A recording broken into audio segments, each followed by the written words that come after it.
Selamat malam para pendengar rukun dimanapun Anda berada di 5 stasiun radio swasta Kabupaten Kuningan. Malam hari ini cukup spesial sekali.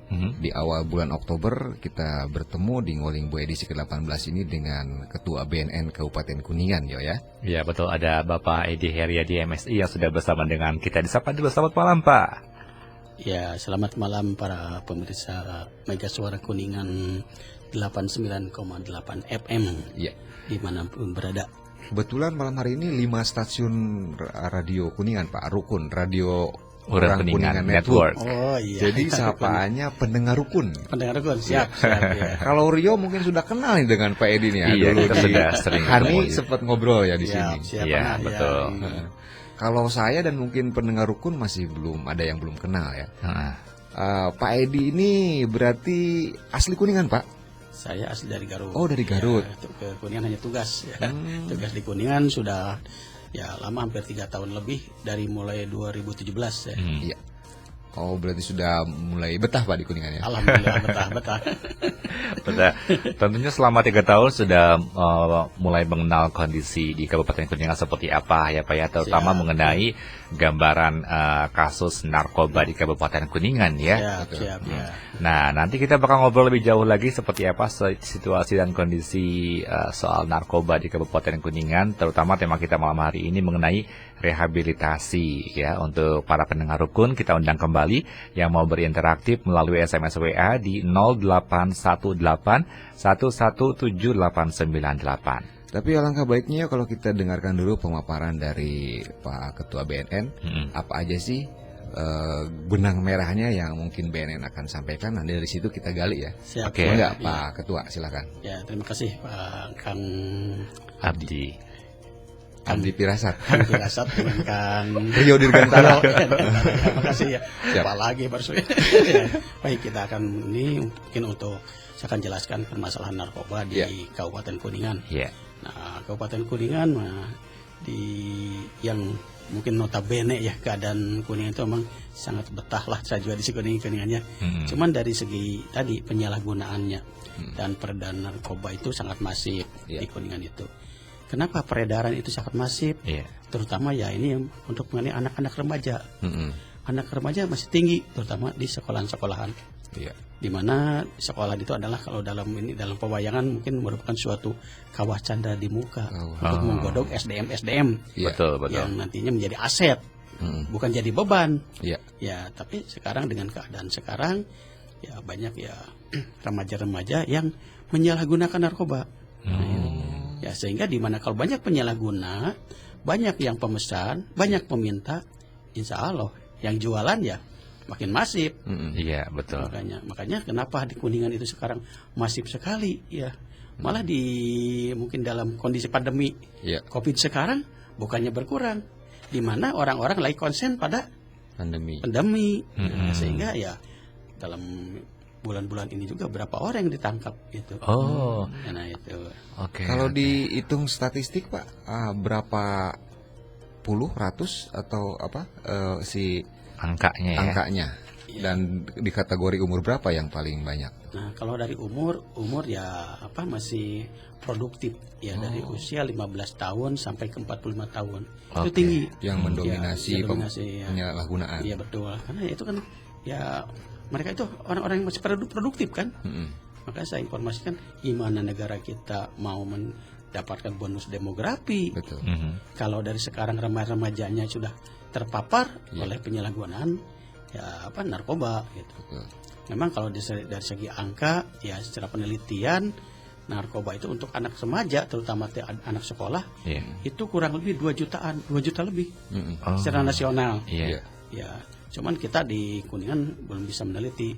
Cuman kita pakai data estimasi 2,1% kali ya itu anak sekolah gitu. Oh. Tinggi sekali ya. Iya Pak, kalau gitu sangat mengkhawatirkan Pak ya. Betul, Dari tahun ke betul. tahun bukannya turun malah Iya, naik ya. iya. Bahkan di pandemi juga di saat-saat seperti ini malah makin banyak. Makin banyak karena mungkin pandemi ini yang pertama karena mungkin dalam keadaan mungkin dari segi ekonomi ya. Iya. Iya. Ekonomi karena banyak yang di PHK, juga orang-orang mungkin yang jualan juga sekarang ya banyak dibatasi. Terus juga banyak juga yang istilahnya isolasi. Iya, betul. Secara psikologis stres. Nah, Oh, gitu. iya. Dan juga perhatian ya sekarang lagi fokus pada pandemi. Sehingga ya perhatian pada narkoba ya kurang gitu sehingga mereka merasa tenang. Mereka sangat untung. Karena merasa tidak diawasi ya. Betul, Orang-orang iya. fokusnya ke pandemi. Iya, itu untung untuk para pengedar dan bandar itu. Kalau seperti itu, apa yang dilakukan BNN? Strategi apa yang dilakukan BNN untuk satu mencegah tadi peredaran dan juga mengurangi permintaan Iya. dan juga mencegah suplai ke Iya. Kuningan, Pak, gimana? Nah, kita ada tiga item yang dilaksanakan oleh untuk menangani masalah narkoba. Ya. Yang pertama tadi yang belum kena, Mm-mm. yang belum kena kita pagari. Misalnya di sekolah anak-anak remaja sekolah, anak sekolah itu coba pagari dengan apa? Saya minta ke sekolah baik SMP, SD, SMA juga, ya kita coba sisipkan materi narkoba. Oh, Sisipkan, bukan bikin kurikulum, iya.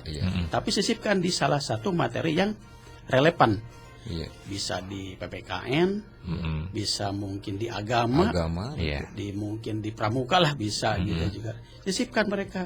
Insya Allah kalau mereka mungkin dalam seminggu mendapat informasi mengenai narkoba 2-3 kali, mereka bisa ya istilahnya imun, kebal, akan Iya. menolak narkoba. betul. Karena mereka tahu itu yang belum kena. Iya. Yang kedua, yang sudah kena. Nah, yang sudah kena itu jangan stigma, apalagi dimusuhi. Nah, di masyarakat banyak, wah si itu mah pemabok, Pak. Jangan didekati, dikucilkan. Iya. Kalau tatonya batiknya banyak, jangan. Ya kan kadang-kadang begitu. Malah makin jauh ya. Ya, itu jangan di stigma. Mereka itu kan belum tentu. Mungkin ya dia lebih baik daripada kita gitu. Betul. Iya, Nah, betul. penyalahguna itu karena mereka itu merupakan suatu penyakit, kecanduan itu. Nama penyakitnya adalah brain disease, penyakit otak. Mungkin si korban juga malah nggak mau sebenarnya seperti itu, Pak, ya. Tidak mau, tidak ada. Karena tidak ada seorang pun yang bercita-cita ingin jadi pecandu.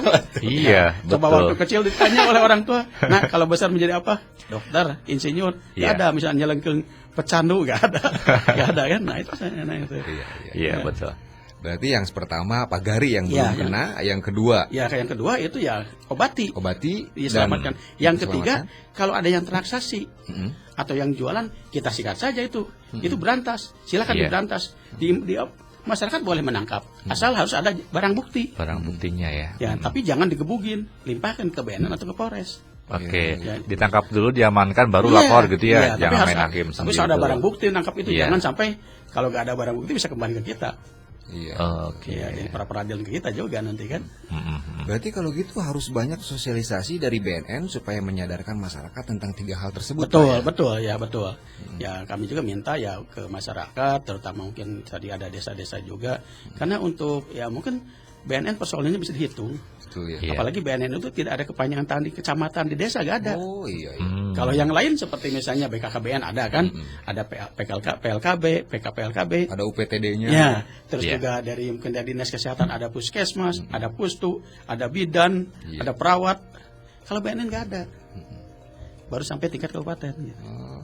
Kalau di pemadam kebakaran kan ada balad pemadam kebakaran Balakar. Balakar. Balakar. Ah. Nah, sepertinya BNN juga boleh, Pak, buat jaringan seperti itu, komunitas lah. Apa tuh komunitas Pak? Ada aja. penggiat apa Pak? Yang Ya, narkoba tuh? kita Lupa yang saya namanya. memberdayakan ada penggiat anti narkoba Iya. atau relawan, tapi itu desa malah disekepkan oleh kepala desa. Di SK kan. Iya, harus di SK kan supaya tadi jadi namanya relawan atau penggiat harus orang yang tadi sukarela lah. Iya. Karena tidak digaji. Iya. Tidak digaji, harus peduli pada desanya. Karena desa itu merupakan rumah mereka lah. Iya. Tapi dilatih sama BNN. Ya, dilatih oleh BNN. Juga nanti dilantik oleh BNN juga. Oleh BNN. Kalau udah ya sebagai penggiat anti narkoba. Saya bilang kepada saya juga cobalah dihitungkan, malah kalau bisa seragaman. Karena desa itu punya anggaran. Desa itu. Betul. Malah dari Permendes nomor 11 2019 salah satu anggaran untuk apa prioritas ada untuk penanganan narkoba. Di dalam Permendes ada dasar hukumnya. Peraturan Menteri Desa. Ya.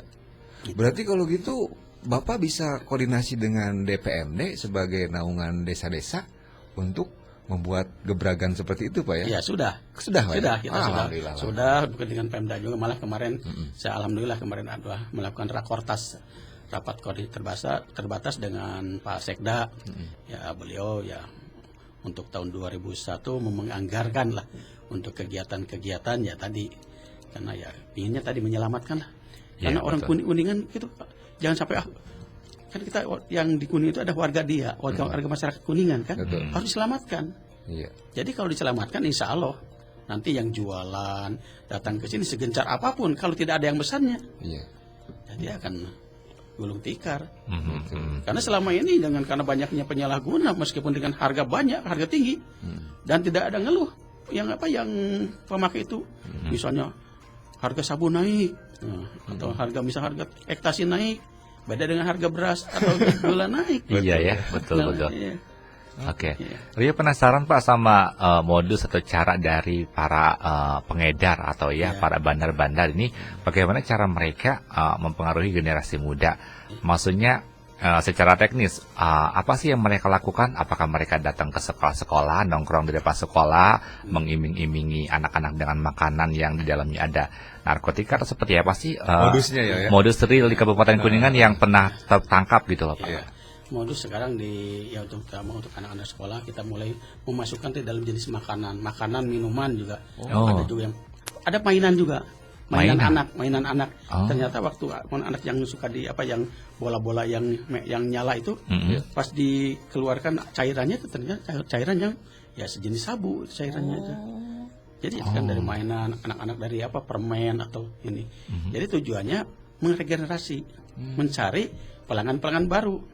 Kalau mereka udah kecanduan, nanti jadi sapi perah kan. Dia kan Oh, berarti di kalangan pengedar juga sudah sistematis Pak ya? jelas. Sudah. Apalagi pengedar itu lebih mungkin ya setiap hari dengan anggotanya rapat, mungkin bagian strateginya gitu kan. Kalau BNN Ada mungkin- marketingnya. Ya kalau BNN mungkin ya pertemuan seperti ini mungkin setahun Iya. sekali, atau ini Iya. kan informasi pada masyarakat. Kalau Iya. dia kan hampir setiap menit mungkin ya Mm-mm. gimana strateginya itu kan. Nah, itu Iya. yang banyak. Jadi untuk apalagi sekarang dengan adanya ya cyber. Iya, Dengan betul. teknologi ya melalui internet. Mereka mengedarkan melalui internet kan, supaya tadi kan ya juga susah dilacak Mhm. dan harga bisa murah lagi gitu kan. Iya, betul. Dengan ada IT ini ada positif negatifnya kan. Mhm. Negatifnya itulah. Dan BNN tidak diberi perangkat untuk bisa mengendus di jaringan internet itu Pak? Ada, kita dikasih, Bisa, malah ya? kita sadapan kita itu kalah oleh sadapan yang ya sindikat jaringan bandar. Seperti halnya kemarin yang di Banten. Di Banten kita informasi ada sekian ton yang mau datang ke kita. Iya. Ternyata dia lebih canggih lagi nyadap kita. Yang ketangkapnya hanya 1 ton kan, 1 ton kurang lah. 1 ton. Berarti perangkat ke BNN harus diperbagus nih supaya jangan kalah sama sindikat Pak ya? Makanya kalah kita, karena anggaran juga kalah. Iya, ya kalau itu seperti BIN terus BNN juga ya untuk sadapannya itu tinggi, teknologinya tinggian dari bandar, dan anggaran lebih dari APBN kita itu. Karena tadi seperti peredaran sabu yang ke negara kita, sabu dari tempatnya dari tempat dia yang pendistribusian dari negara seperti Tiongkok. Tiongkok kan penyuplai terbesar itu. Nah, dari Tiongkok harga sabu berapa? Hanya 20.000 per gram. 20.000. Di Iran 50.000 di Iran. Masuk ke negara kita 1,5 juta. Jauh Minimal sekali. itu. Makanya banyak jaringan internasional yang datang ke negara kita untuk berjualan di sini, karena di sini secara nasional penyalahguna pecandu narkoba di Indonesia itu kurang lebih 4 juta lebih. Berarti Pasar yang menjanjikan bagi Iya, Kuningan Pak pasar ya, mama. menurut udah sindikat Betul. internasional. sasaran empuk banget berarti ya Iya. di Indonesia ini ya. Makanya mereka kalau bandar itu dia tidak takut mati, tapi takutnya tidak ada relasi. Dan masih bersama dengan narasumber kita malam hari ini ada Bapak Edi Heriadi MSI dari BNN Kabupaten Kuningan. Dan selamat malam juga untuk para penggiat desa yang malam hari ini juga lagi simak di Ngolingbe. Ada untuk siapa kondisi yang lagi malam hari nyimak? ini? Ada beberapa kawan-kawan yang ada di Cipari, yang ada di Garawangi, rupa-rupanya lagi simak juga nih Pak Siap. Ketua. Di antaranya boleh langsung kita ke pertanyaan yuk. Boleh silakan. Boleh ya? Ini dari Kang Nono Pak nih ya Siap. di Cipari ini. Kita katanya ke tema kita malam hari ini tentang bahaya narkoba dan rehabilitasi. Sebenarnya yang ditanyakan sama Kang Nono ini, bagaimana sih rehabilitasi yang dilakukan oleh BNN Kabupaten Kuningan katanya Pak, seperti Siap. itu. Silakan. Iya. Jadi mungkin sebelumnya saya jelaskan dulu ya tadi masalah rehabilitasi ya. Bahwa namanya kecanduan itu adalah suatu penyakit ya. Namanya penyakitnya penyakit brain disease, penyakit otak, penyakit chronic disease, penyakit yang sangat kronis, dan relapsing disease, mudah relapse ya itu. Jadi dalam mereka itu yang kecanduan itu adalah orang sakit, bukan kriminal. Malah undang-undang narkotik ya menyatakan di sana bahwa penyalahguna atau pecandu untuk diri sendiri, sendiri dijamin rehab. Kecuali kalau diedarkan, dijual, itu represif. Nah, jadi karena mereka sakit, itu perlu diobati. Nah, kita ada anamnesa dulu. Sebentar Pak, standar menentukan ini pemakai, ini pengedar gimana Pak? Nah, itu kita namanya ada asesmen. Tapi yang untuk dinyatakan dia pengedar atau misalnya pemakai, itu kalau tertangkap tangan. Ya, tapi kalau mereka yang datang sendirinya berobat secara voluntary, sukarela, nah kita tidak itu kan kepidana, enggak. Mereka enggak ditangkap, enggak, malah kita ya sangat senang BNN. Ya, kita akan selamatkan mereka karena dia datang secara sukarela. Kecuali kalau tertangkap tangan, tadi misalnya lagi pesta tertangkap. Nah, itu baru diadakan suatu nanti asesmen. Tim terpadu. Kita di tim itu ada dari Kejaksaan, dari BNN, dari Polri, dan juga dari Bapas kalau mengenai anak itu. Nah, jadi kalau tadi mengenai kecanduan, nah untuk menentukan bahwa dia kecanduan ini dia dengan datang ke BNN, kemudian kita tes urin. Dengan apa dia kecanduannya? Nanti yang kelihatan di urin, mungkin dengan ganja, ekstasi, sabu atau obat-obatan, dan akan diperiksa oleh dokter BNN. Nah, sejauh mana ini tingkat keparahannya? Apa baru coba pakai, atau misalnya rekreasional atau situasional, atau sudah edik kecanduan banget. Nah, kalau baru coba pakai dan rekreasional, jadi coba pakai rekreasional gini. Kalau coba pakai baru coba-coba. Kalau rekreasional biasanya dipakai untuk pesta. Karena dia udah nyoba, oh gini dampaknya. Akhirnya mereka kalau kumpul ya harus pakai narkoba. Kalau sudah rekreasional akhirnya ya dia situasional. Situasional itu gimana? Dia akan kalau depresi misalnya ada masalah dengan pacar, masalah dengan orang tua, masalah dengan siapapun, dengan atasan, baru untuk menyelesaikan masalahnya pakai narkoba. Itu situasional. Kalau sudah gitu akan terus pakai dan akhirnya edik. Nah, jadi kalau yang baru situasional atau misalnya coba pakai, itu penanganannya hanya rehab rawat jalan. Bisa di BNN, bisa di puskesmas. Tapi kalau sudah edik kecanduan, nah itu harus dirawatnya rawat inap. Bisa mungkin di Lido, atau juga yang punya Kemenkes mungkin di Marzuki Mahdi yang di Bogor. Kalau punya mungkin provinsi ada yang di Parongpong, Polinapsa. Kalau juga mungkin punya Kemensos, ada yang di sana di Siseeng, Utat Nutug. Dan itu ketika orang dengan kesadaran sendiri datang ke BNN untuk rehab, itu gratis Pak ya? Gratis, dan itu tidak dipidanakan. Tidak dipidanakan dan gratis? Iya, makanya saya mengharapkan begitu daripada tertangkap. Kalau tertangkap itu harus proses kan? Proses sampai P21. Dan itu memang kalau memang dia yang sebagai penyalahguna, ya kita arahkan mereka agar tuntut, jaksa menuntutnya hukumannya adalah rehab gitu. Jadi hakim memutuskan rehabilitasi sekian bulan, sekian tahun misalnya gitu. Wah, ini harus tahu nih masyarakat. Betul. Malah ada satu lagi nih. Kalau misalnya masyarakat punya keluarga, punya saudara atau ini anak, ya kecanduan tidak dilaporkan, ketahuan oleh BNN, orang tuanya itu kena pasal. Nah itu dengan pidana penjara 3 bulan, denda 1 juta. Karena melindungi gitu. Iya, tidak melaporkan. Okay. Kalau saya kan di istilahnya kalau di secara nasional ada institusi penerima wajib lapor. Jadi wajib lapor. Kalau di Kuningan saya ganti nggak wajib lapor, wajib curhat supaya lebih familiar.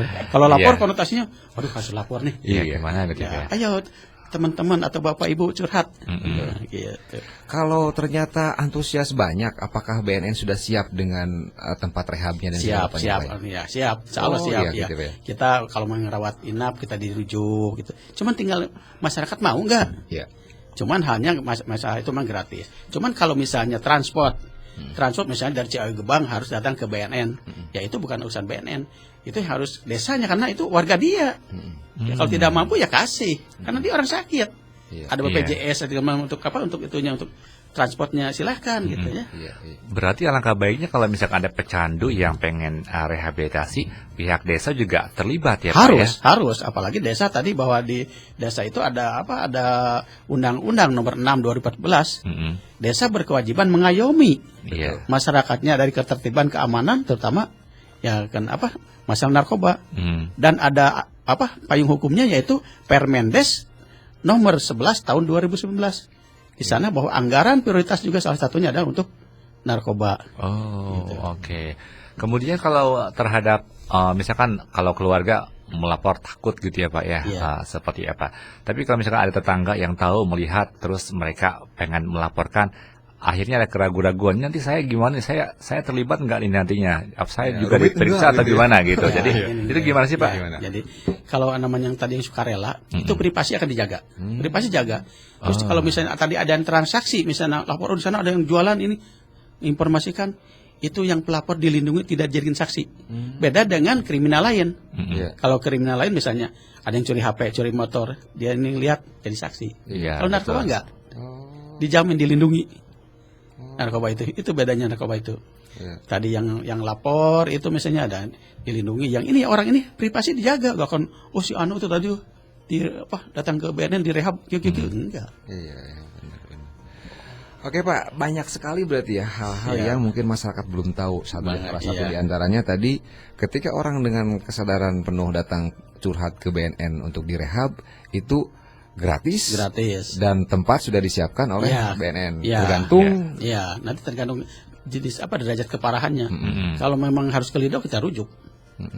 Ya, cuman ke dalam rujukan ini kemarin juga ya, karena kita tidak punya anggaran juga untuk mengantarnya, yang melibatkan orang tua. Sampai saat ini sudah berapa orang Pak yang dengan kesadaran sendiri datang ke Jarang, BNN? mungkin bisa dihitung lah kemarin. Kemarin mungkin bulan puasa lah ada mungkin itu. Itu ada juga yang datang ke kita minta dirujuk karena udah kecanduan berat. Kalau yang di BNN itu ya mungkin bisa, ini lumayan juga, udah agak banyak lah yang datang. Cuman rawat jalan. Kalau rawat inap kita kemarin antar ke sana, tapi itu dikembalikan kepada keluarganya untuk biaya ke sananya, ngantarnya. BNN gak punya anggaran untuk ngantarnya. Kalau di sana juga gratis. Kalau yang dikatakan rawat jalan itu maksudnya mereka mendapatkan konseling, terus mendapatkan obat dari BNN juga, atau seperti apa sih Pak? Nah, kalau rawat jalan itu kita konseling, ada konseling, dan kita di asesmen juga. Ada dokternya menentukan bahwa ini juga kita ada, dan konseling itu tidak hanya sepihak, kita disepakati. Kita mengalah kapan maunya. Tidak misalnya kita, kamu harus misalnya minggu ini atau hari ini jam segini, enggak. Silakan kita ikuti. Masyarakat pengennya gitu ya, kita ngikuti. Oke, Pak Ketua, ada lagi nih yang bertanya nih lewat media sosial. Ini dari Kang Heldi ini Pak nih. Dari Kang Heldi, kalau korban itu penyalahguna itu korban, berarti negara wajib memulihkan si posisi korban. Dan bagaimana dengan masa depan si anak tersebut ketika sudah direhab, Pak? Apakah ada semacam pelatihan yang akhirnya ketika keluar dia sudah punya ilmu atau gimana Pak? Kelanjutannya gitu ya dari rehab itu. Kasih Kang Heldi ya. Itu bahwa tadi dalam Undang-Undang Narkotika sudah jelaskan pasal 54 bahwa penyalahguna itu adalah korban, wajib. Ada kata wajib, bukan kata sunat. Wajib untuk diobati, yaitu rehab. Itu wajib. Negara hadir di situ untuk menyelamatkan. Jelas. Kan kita tujuannya menyelamatkan. Betul. Makanya kita undang-undang kita ada humanis, ada keras. Humanisnya kepada pecandu, penyalahguna. Kerasnya kepada pengedar dan bandar itu. Itu wajib untuk ini. Dan kita juga tadi ada mungkin untuk rehab itu ada rawat inap dan rawat jalan. Kalau memang dia rawat inap udah selesai rehab, ada tindak lanjutnya juga. Dia akan masuk ke pasca rehab. Ada pasca rehab. Di mana di pasca rehab itu ada juga vokasional, ada otomotif, ada sablon. Malah kita di provinsi ya kita kerjasama dengan BLK. Badan Latihan Kerja di sana itu gratis gitu di ini. Jadi dia pas udah selesai rehab itu dia punya keterampilan. Malah dikasih juga toolnya kan nanti dari sana ada juga alat dikasih gitu kan. Bagus ya kalau gitu ya. Iya, pemerintah udah gimana baiknya Iya, menyelamatkan. iya, betul. Tujuan menyelamatkan, karena kalau mereka diselamatkan, pecandu-pecandu tadi mereka tidak akan minta lagi, tidak pakai lagi. Kalau tidak ada pakai lagi, tidak pesan kan? Tidak akan pesan. Bandar sekejar apapun, kalau tidak ada yang beli, percuma buat apa? Betul. Gitu. Iya, betul. Bangkrut kan? Bagus lah. Kalau gitu ini juga dari Pijay Pak nih. Akar permasalahan dari narkoba atau orang menyalahgunakan narkoba itu sebenarnya dari apa sih Pak? Katanya gitu. Akar masalahnya itu dari mana sih? Ya, karena banyak sih kalau permasalahan narkoba itu, apalagi dalam pandemi COVID gini kan, ya masyarakat yang labil kan, ya masyarakat labil kan sekarang dengan pandemi COVID itu banyak yang tadi yang mungkin di PHK, terus juga yang mungkin yang jualan tidak laku atau gimana itu banyak permasalahan. Kalau makanya itu yang pertama ada keluarga, di keluarga terutama Keluarga, itu. Ya ketahanan keluarga lah, itu keluarga. Keluarga yang bisa menyelamatkan. Ada juga broken home atau juga tadi mungkin ya tadi ajakan teman sebaya. Biasanya bandar kalau ngasih sesuatu itu udah gratis dulu. Awalnya gratis misalnya, ini ada suplemen misalnya, tidak bilang narkoba. Ini suplemen ini bisa membuat orang ya kita kalau mungkin untuk yang kurang pede bisa membuat berat badan turun, atau juga ini bisa membuat ya enak lah dipakainya gitu. Nah kalau sudah ketagihan, udah kecanduan tadi, nasi yang tadi yang sudah merasakan, dia akan cari lagi. Di apotek susah, di toko obat akhirnya mendekati yang tadi orang yang ngasih tadi. Yang ngasihnya tadi ya. Nah kemudian mendekati orang yang tadi ngasih bilang, oh sekarang ini udah gak ada gratis lagi, harus beli. Dan dia sampai mohon-mohon, aduh saya mohon, saya ini udah gak kuat ingin pakai, tapi saya gak punya uang. Jangan khawatir, tolong saya bantu nih jual, laku sekian kamu dapat 1 kali pakai. Nah akhirnya dari mau tadi sebagai penyalahguna aja double, merangkap jadi ngedarkan juga. Nah itu rekrutmennya itu. Ya berarti buat Kang PJ ini akar permasalahan dari orang terjerat narkoba itu ternyata banyak dan modus si pengedar juga lincah dan lihai Pak ya. Nah, tapi kalau ini Pak, bagaimana negara hadir? Mungkin ada yang gara-gara ekonomi, faktor ekonomi juga ada Pak ya. Iya. Artinya kan berarti si orang tersebut harus disibukkan, harus punya penghasilan sehingga dia tidak punya kesempatan untuk ngalamun dan untuk terjerat narkoba. Iya. Kalau gitu harus ada lintas sektoral, bukan hanya BNN tapi seluruh elemen bangsa mungkin betul Pak. Ya, bahwa untuk narkoba ini harus semua pihak, ya semua komponen bangsa, ya pemerintah, swasta, ya masyarakat itu harus sama-sama menyelamatkan tadi yang penyalahguna ya kecanduan itu harus diobati gitu. Karena ya sekarang dengan tadi mungkin ya masalah keluarga, sekarang masalah tadi juga ekonomi. Malah ada juga di desa itu yang merasa mencari keuntungan menjadi backing. Ada juga backing. Ya dengan lumayan lah mungkin dengan backing itu. Itu saya tidak senang juga itu. Banyak yang jadi oknum berarti oknum, ada melindungi ya. Karena ada masukan lah itu, masukan untuk dia gitu, untuk pribadi gitu kan.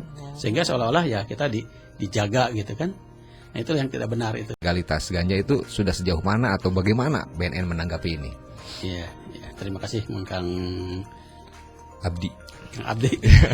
Kang Firasat, makasih makasih atas ini. Memang ya kita sekarang muncullah suatu komunitas legalisasi ganja dan kadang-kadang ya kaum milenial sekarang kadang-kadang langsung merasa itu ganja gimana ganja. Nah di negara manapun sampai sekarang ganja itu belum dikeluarkan dari misalnya ke herbal, tetap aja narkotik. Dan itu narkotiknya adalah golongan 1. Di mana golongan 1 barang siapa membawa, memiliki, menyimpan, jadi melawan tanpa hak melawan hukum, itu minimal 4 tahun dan maksimal itu adalah 12 tahun. Dan dilihat juga dari segi itu berapa banyak. Kalau banyak misalnya lebih 1 kilo, nah itu minimal 5 tahun dan maksimal 20 tahun. Kalau lebih lagi sampai seumur hidup dan hukuman mati. Kenapa itu ganja itu tidak dilegalkan? Tadi bahwa di semua negara ini ada katanya negara misalnya Belanda melegalkan. Itu di Belanda itu ada namanya suatu tempat lokalisasi. Seperti di kita ya ada tempat lokalisasi WTS. Jadi orang hidung belang yang mau pakai WTS itu kan di lokasi masuk ke tempat sana. Nah di Belanda juga ada tempatnya lokalisasi yang mau pakai itu masuk ke tempat itu. Dan di sana pakainya diawasi. Iya. Udah pakai, kalau mau pulang dia dilihat dulu keadaan. Kalau udah misalnya tidak mabuk, tidak ini suruh pulang. Dan tidak dibawa misalnya minta sisanya untuk istrinya, untuk anaknya, enggak itu. Nah itu harus ingat bahwa namanya apalagi ganja untuk di negara kita. Iya. Nilai THC-nya tinggi. THC itu apa? Tetrahidrokannabinol yang membuat orang halusinasi. Halusinasi itu ya kalau misalnya seseorang pakai ganja, mungkin lihat ada anak main, kelihatannya bukan anak, mungkin binatang buas, sehingga kita ambil parang atau ambil pisau dibunuh. Kalau gitu Pak, kita pernah mendengar ya, mungkin orang Sunda juga pernah tahu tentang cerita kucubung. Kucubung ya. Kalau gitu berarti efek itu kucubung juga bisa setingkat ganja Pak. Nah gini, kalau kecubung itu tidak kecanduan. Apa yang sudah dikasih kecubung pakai lagi nggak? Enggak. Coba yang udah kecubung udah dikasih dia kapok. Kalau ganja beda kan namanya. Ini kecanduan kan. Makanya kecubung belum dimasukkan karena tadi ya tidak kecanduan, tidak ketagihan. Iya. Kadang-kadang ada orang kan yang diracun oleh kecubung. Udah sampai pingsan ini, apa besoknya dia mau lagi kan? Enggak kan? Nah, berarti kucubung belum ya, termasuk itu ya tidak Pak. masuk karena dia tidak kecanduan kan ini. Kalau ganja memang ya berat sekali itu kecanduannya. Memang ada ya manfaatnya bisa pakai untuk serat baju. Cuman untuk pengobatan yang lain ya belum bisa itu karena tadi tingkat kecanduannya tinggi. Kalau berbicara tingkat kecanduan, bahkan nikotin lebih menyandukan, bukan menyandukan apa? Lebih tingkat kecanduannya lebih parah Pak. Dan sudah ditulis jelas-jelas di situ merokok membunuh. Oh ya, yuk ya. Tapi ternyata legal Pak ya. Ya, ini bedanya. Beda kecanduan ganja dengan kecanduan nikotin. Memang nikotin termasuk barang adiktif lainnya. Iya. Cuman itu masih dilegalkan ya itu. Beda dengan ganja. Kalau ganja itu ya tadi madorotnya. Apa yang dengan nikotin ada yang membunuh orang? Coba ada kan? Iya, dengan merokok misalnya habis sebungkus membunuh orang. Iya. Gak ada. Kalau ganja itu jelas itu. Malah saya dulu pernah ada pasien dari Sumedang Wado. Ya udah kronis sekali. Ditanya nama sendiri gak bisa. Dia tahu.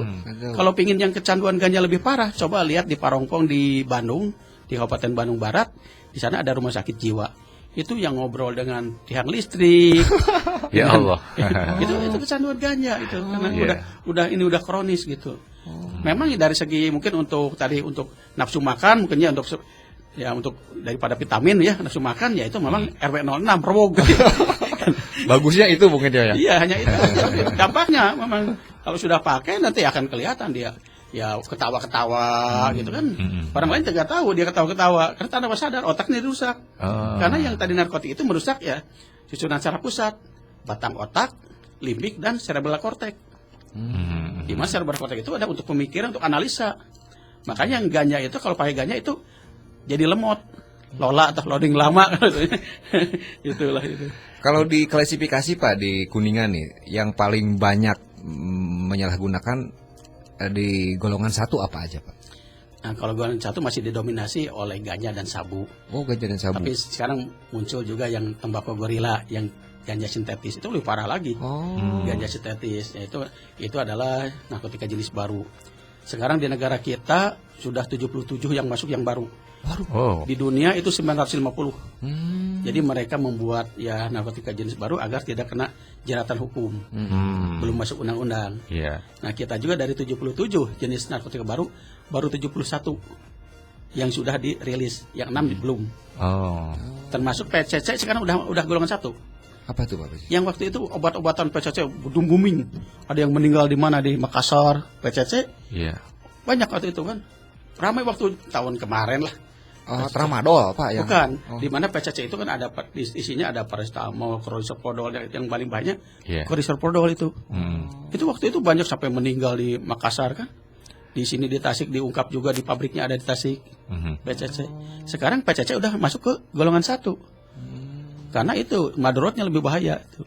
Iya. Itu berarti dari sekian banyak jenis narkotika yang baru, akhirnya negara Indonesia juga mengambil tindakan untuk melindungi warganya dengan mempelajari itu, kemudian mengeluarkan larangan ya. Betul. Di Indonesia. Dirilis, sudah masuk sekarang ke Permenkes nomor tahun 2020 sekarang sudah masuk. Ada dari 77 itu 71 yang sudah. Tapi sekarang masih banyak namanya jaringan sindikat atau bandar terus aja ngulik. Malah ini juga seperti ada yang ekstasi palsu. 2 antimo ditempel di rapat dengan Ibon, Kemudian disemprot dengan Baygon. diwarnain. Efeknya jadi gitu. Ya, yang pakai dia karena mungkin kita namanya ya pakai cari sensasi, memang gitulah. Jadi Kayak oplosan macam-macam gitu ya. iya kan sekarang mah komik juga ya oplosan terus lem Iya. juga kan anak-anak sekarang kan cari sensasi gitu. Iya betul. Jadi apa sih gagah-gagahan gitu Nah, lah ya itulah. kadang.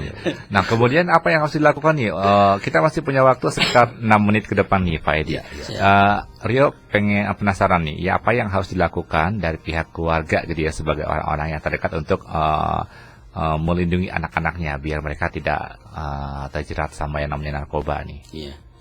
Jadi ya terutama ya tadi keluarga itu sebagai tauladan, makanya tauladan jadi orang tua yang pertama, yang kedua guru kan di sekolah. Nah, terutama di keluarga, mungkin keharmonisan di keluarga, apalagi mungkin zaman sekarang dengan ada banyaknya gadget, lebih bermakses segala hal yang negatif. Jadi diharapkan dari keluarga. Keluarga juga jangan itu mah anak laki-laki. Sekarang laki perempuan sama. Iya betul. Yang pertama mungkin anak-anak itu coba untuk hal mestinya secara berkala atau mungkin berapa hari sekali apa sih tas anak itu periksa. Jangan sampai ditemukan hal yang mencurigakan di tas. Iya. Juga amati perilaku anak yang mungkin yang kemarin anak itu rajin sekarang berubah atau sering bertemu dengan temannya di luar sering. Ini harus hati-hati sebagai orang tua itu yang sudah kasih kamar punya kamar coba dilihat di kamar apa ada apa. Jangan sampai pernah ada juga orang tuanya pergi ngaji karena ya orang tuanya rajin ngaji dua-duanya, anaknya betah di kamar ya kan orang tuanya senang, ternyata di kamar pesta sabu itu. Dan ketika si anak sudah ketahuan sama orang tuanya, jangan dikasih kekerasan yang berlebihan. Jangan kita jangan apalagi ditempeleng jangan itu karena itu orang sakit. Ya kita dampingi dengan lemah lembut. Ya tadi konsultasilah ke BNN. Ayo gimana caranya gitu. Jangan apalagi kan kadang-kadang orang tua sebagai ayah kena nafsu itu tempeleng, jangan begitu. Itu anak udah sakit. Betul. Itu yang harus. Iya. Jadi ngajak pada masyarakat, ayolah jadi kalau ada pecandu di tetangga di mana itu, ayo dampingi, bawa lah itu. Saya senang bawa daripada kalau udah tertangkap proses lama. Kadang-kadang dalam proses lama itu juga kadang-kadang ya ada orang-orang yang akhirnya ya dijerat dengan masukkan ke lapas. Nah malah kalau ke lapas itu bukannya ini dia di lapas itu sekolahan kriminal kan, jadi kriminal juga. Jadi kalau masuk sekolah itu dia masuk S1 keluar S3. Nah, itu jangan sampai kalau dia penyalahguna. Sekali kalau bandar atau jaringan itu pengedar ya. Berarti emang BNN sangat-sangat mengadvokasi bahwa ketika itu adalah penyalahgunaan narkoba, bagusnya rehab ya. Betul, ya harus diobati karena itu kecanduannya itu penyakit tadi kan, penyakit otak. Jadi kalau penyakitnya tidak diobati ya, apalagi kalau masuk ke lapas, itu kan tidak diobati. Ya akhirnya pakai terus, malah terjadi peredaran di lapas, malah ada yang teman yang ngantar juga bawa ada salak, buah salak, ternyata di buah salak itu buka obat kan.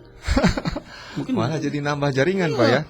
Sekolah macam-macam itu yang masuk, susah sih masuk itu kan. Oke. Berarti sesuai dengan tema kita malam hari ini bahwa pecandu itu jangan distigma negatif ya. Iya. Dia adalah korban. Dia juga harus disembuhkan atau dipulihkan. Betul, harus pulihkan mereka itu. Karena kita ya nolong orang itu ibadah itu tidak hanya sholat, zakat, puasa, nolong orang lain itu kan. Iya betul. Oke yuk, sudah masih ada waktu kah? Kita masih punya waktu sekitar 2 menit lagi nih. Barangkali Pak Edi juga mau menyampaikan kembali himbauan ya kepada para pendengar rukun. Ada yang pengen disampaikan lagi. Silakan Pak, kita punya waktu 2 menit Pak. Jadi mungkin saya informasi Pak, terutama saya sebagai kepala BNN di Kabupaten Kuningan menghimbau ke semua masyarakat. Jadi tadi saya informasikan bahwa namanya kecanduan itu adalah suatu penyakit. Jangan distigma. Kalau ada tadi punya saudara atau teman atau tetangga, coba dampingi, bawa, bujuk untuk datang ke BNN. Malah kalau dilindungi, tidak diinformasikan, orang yang melindungi itu kena sanksi, kena pasal. Ya dengan hukuman pidana 3 bulan, denda 1 juta. Dan privasi mereka yang lapor itu, orang yang diobati itu akan dilindungi. Dan juga ya tolong kalau ada yang misalnya jaringan sindikat, kita jangan istilah mempencarang. Berantas aja silahkan sama-sama dengan yang lainnya, tapi jangan digebukin, tapi harus ada barang buktinya. Informasikan ke BNN, limpahkan ke BNN. Itu yang melapor tidak akan jadikan saksi, jangan takut. Kita kan sama membersihkan, apalagi mungkin desa atau RT RW kita ada yang transaksi, Kalau membiarkan sama dengan kita membiarkan ya tadi tercoreng ya desa atau RT kita. Ayo kita sama-sama bersihkan. Jadi ada 3 tadi. Yang pertama, yang belum kena kita pagari dengan memberikan informasi narkoba, baik mungkin di RT di Majlis Taklim, di khutbah Jumat, atau di perkumpulan arisan-arisan daripada ngerumpi yang lain, informasikan. Yang kedua tadi pecandu-pecandunya, ya, yang udah ada. Saya yakin di RT itu malah ada unsur desa namanya ada PKK punya Dasawisma. Dasawisma itu mengelola 10 rumah. Nah mungkin akan tahu mana orang-orang yang mungkin perilakunya lah ada berubah pakai narkoba, didata. Nah kami minta bantuan di sana di desa itu. Ada namanya 3 pilar plus, ada desa, kepala desa, ada Babinsa, Babin Kamtibmas. Ya mereka ya ayo, saya yakin Babinsa, Babin Kamtibmas tahu mana pecandu-pecandu. Tolong jangan di86 kan, ayo bawa ke BNN untuk diobati. Insya Allah kalau mereka banyak yang diobati dan banyak yang pulih, yang jualan sebencar apapun ke Kuningan tidak akan ada. Iya betul. Selamatkanlah Kuningan, bersihkan Kuningan sesuai dengan visinya, maju, mandiri, agamis, pinunjul berbasis desa. Betul. Pinunjul desa itu bukan dari segi kuliner dan ya misalnya wisata, tapi dengan bersih tadi, bersih narkoba di Kuningan itu aja. Oke. Terima kasih banyak untuk Pak Edi yang sudah memberikan pemaparan yang sangat jelas ya mengenai rehabilitasi dan bagaimana pentingnya juga kita membentengi diri dan juga keluarga dari bahaya narkoba. Betul. Maju terus BNN Kuningan, Pak Edi beserta rombongan dan beserta pasukan. Sekali lagi saya salut bahwa memanusiakan manusia itu sangat penting, Pak. Betul, ya. Karena pecandu itu bukan kriminal, tapi Betul. dia adalah korban. Dia harus diberi. Wajib, ada kata wajib. Betul. Wajib berarti Pak ya? Iya. Negara wajib hadir, BNN wajib hadir untuk menyelamatkan para pecandu. Rehabilitasi sudah disiapkan, jadi tinggal ayo masyarakat dengan sukarela. Betul. Ditunggu curhatannya Pak ya. Curhat. Saya udah pasang baligo juga di sana kan ada baligo rehabilitasi. Betul. Ayo Betul. ke BNN datang. Ya. Oke. Terima kasih Pak Edi atas waktunya. Sama-sama ya. Atas ilmunya yang telah diberikan kepada para pendengar rukun dan kepada kita semua ya. Dan juga terima kasih kepada para pendengar rukun dimanapun Anda berada sedang menyimak KOS FM, Tazkiyah FM, Liga Suara FM, Rasuci FM, dan juga Rasa 5 FM malam hari ini. Sampai ketemu lagi di Ngolingbu episode berikutnya. Saya Rio Dirgantara. Saya Abdi Firasat. Bersama dengan Pak Edi, pamit undur diri dari ruang dengar Anda. Tetap semangat. Wassalamualaikum warahmatullahi wabarakatuh. Permios.